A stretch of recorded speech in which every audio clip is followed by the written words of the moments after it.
Welcome to the Deep Dive. We're the show that takes stacks of info articles, research, you name it, and boils it all down for you.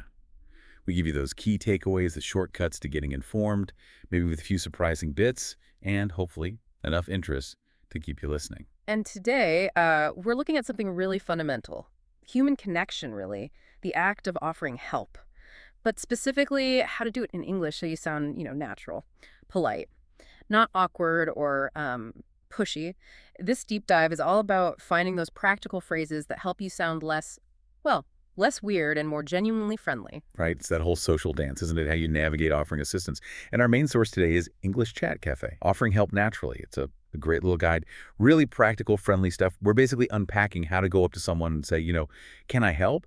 But in a way that actually sounds like you care, authentically. Yeah, it's interesting because we often see someone struggling, don't we? Like with heavy boxes, or maybe they look totally lost somewhere, and you want to step in, but then there's that hesitation.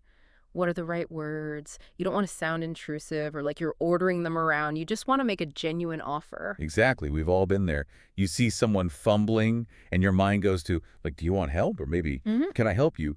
Okay, grammatically they're fine, Huh. but sometimes they just land a bit flat or too direct, almost like customer service language, not everyday chat. Spot on. That's what the source material really helps with finding that sweet spot for normal conversation. So today, yeah, we're going to break down three really common ways to offer help. Look at the sort of subtle power they have and where they fit best. These are the kind of phrases native speakers often reach for without even thinking because they just sound kind. They get the social nuances right. Okay, let's jump into the first one then. This was super common, Hmm. pretty direct, but still really polite. Do you need a hand? Yeah, this one's brilliant. It's short, it's colloquial. Do you need a hand? It Uh, generally implies, physical help, assistance, carrying something, maybe opening a jammed door, picking stuff up someone dropped. It comes from the idea of literally lending your hand, but it means help in general. And what's neat is how that little word hand kind of shifts the focus. It's less about their struggle and more about uh, joining in a shared effort. It implies teamwork almost. So it feels less like charity, which I think makes it easier for people to say yes to, more like a little partnership. That's a really good point. That nuance is Mm. key. Yeah. I definitely remember, years ago, just blurting out, do you want help? And it feeling a bit heavy. But do you need a hand? It just sounds lighter, friendlier somehow. Like, Yeah. hey, need a hand with those groceries. Or if someone's clearly overloaded. Wow, looks like you got your hands full there and need a hand. It Yeah, flows. exactly. It's very fluid. Okay, so moving to our second phrase, it kind of builds on the first one, but adds a little more specificity. Can I give you a hand with that? All right, can I give you a hand with that? Okay, so it feels similar, yeah, but Yeah. maybe a touch more formal Yeah. or just more polite. Does adding the give you and the with that change the register, maybe, make Yeah. it better for, say, work situations compared to just need a hand? Why is that? Precisely. You've nailed the difference there. Adding give you, and particularly with that, focuses the offer on a specific thing you've noticed. It really shows you're paying attention. You haven't just seen a general struggle, you've identified the task or the object. So imagine, yeah, a colleague wrestling with the photocopier or maybe trying to figure out some awful spreadsheet, saying, can I give you a hand with that report? Or, hey, let me give you a hand with those boxes. It's perfect, it's direct, but it's still respectful of their, autonomy, great for the workplace, or, yeah, anywhere you need that slightly elevated politeness. Yeah, I can totally see that. It creates a vibe that's professional but still genuinely kind, less general, more targeted. Exactly. It says, I see the specific challenge right there, and I'm offering to help with that exact thing. Okay. And the third key phrase we're looking at is super versatile. Let me know if you need anything. Yes. This one's really polite too, but it works differently. It's more of a general open-ended offer, standing Mm, by. You use it when you want to say, look, I'm here. If you need help now or later, or even if you're not sure what you need yet, I'm available.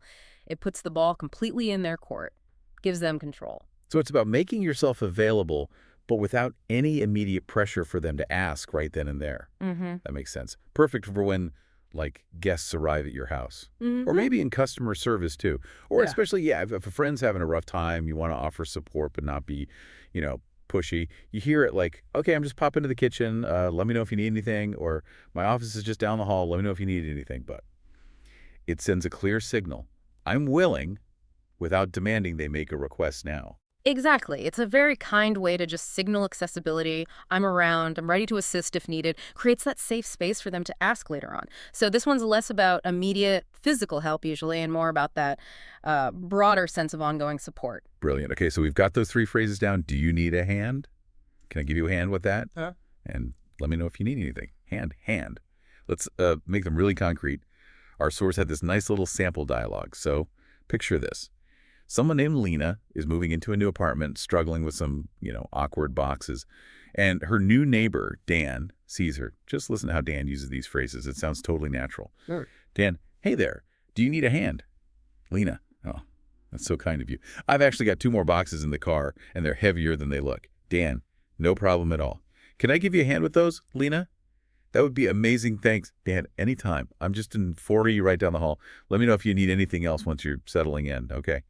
Lena, thanks so much, Dan. I really appreciate it. See? It just flows really nicely, doesn't it? Dan starts with that really casual, friendly opener, do you need a hand? Sets a nice, approachable tone right away. Then Lena gives him specifics, the boxes in the car, so Dan adapts. He shifts to, can I give you a hand with those? Yeah.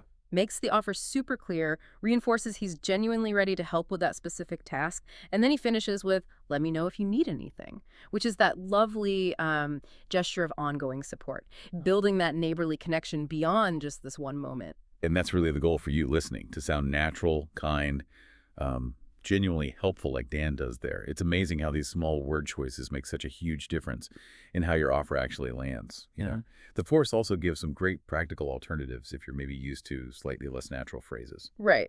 So if your default's maybe, do you want help? Ooh, try shifting to, do you need a hand? It feels softer, more collaborative, less about their want, and more about the need or the problem itself. Okay.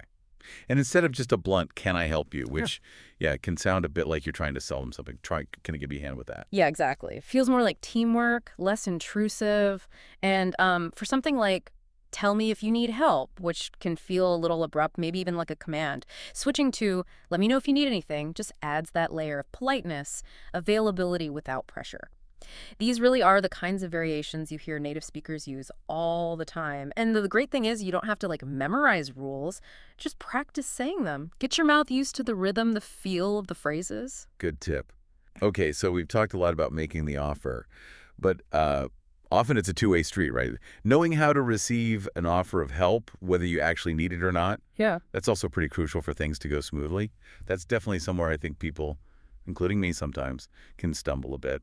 Oh, absolutely. How you respond really shapes the rest of the interaction. It matters a lot. So if you do need the help, keep it simple, keep it warm. Something like, oh, that would be great, thanks. Or maybe, yes, please, that was a huge help. Works perfectly. Just shows gratitude and clear acceptance. And what if you don't need the help, but you still want to be polite? My old go-to was just no thanks, which, thinking about it now, maybe sounds a bit short. That's a really common question. Yeah, no thanks can be a bit abrupt sometimes. If you don't need the help, you could try something like, oh, thanks, but I think I've got it. Or maybe, I appreciate it, but I'm okay for now. A really safe general one is just, thanks for offering. Or, that's very kind of you, thank you. The key thing, really, is even if you're declining the help, always acknowledge the kindness of the offer. Show gratitude. And, a smile helps too, obviously. In any language, it's about keeping that social connection going, appreciating they were thoughtful enough to ask. Right. That makes sense. It keeps things friendly. Okay, I think that brings us towards the end of this deep dive then. We've really unpacked those 3 core phrases. Do you need a hand? Can I give you a hand with that? Let me know if you need anything. But not just the phrases, also the sort of social signals and the nuances behind them. We looked at how they work in everyday situations, like with that Dan and Lena dialogue. And we even touched on the other side, how to respond gracefully when someone offers you help. It really highlights the value these seemingly simple bits of language have.